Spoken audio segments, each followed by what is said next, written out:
সরকার Iran যুদ্ধের অজুহাতে জ্বালানি তেলের মূল্য বৃদ্ধি করলেও আর তা কমানোর কোনো ব্যবস্থা নেয়নি বলে মন্তব্য করেছেন এনসিপির দক্ষিণাঞ্চলের মুখ্য সংগঠক ও কুমিল্লা ৪ আসনের সংসদ সদস্য হাসনাত আব্দুল্লাহ।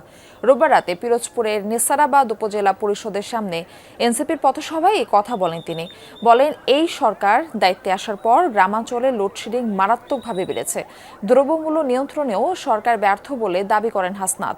সরকার হ্যাঁ ভোটের পক্ষে অবস্থান নিয়েও নির্বাচনের পরে তাদের প্রতিশ্রুতি রক্ষা করেনি বলে অভিযোগ করেন এনসিপির এই নেতা।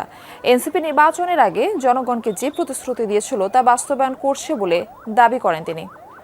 জ্বালানি তেলের যে মূল্য বৃদ্ধি করেছে, এই জ্বালানি তেলের মূল্য আর কমানোর কোন ধরনের ব্যবস্থা নেওয়া হয়নি এবং সরকার গ্রামের মানুষের হাতে ইলেকট্রিসিটির পরিবর্তে হারিকেন আর মোমবাতি তুলে দিয়েছে।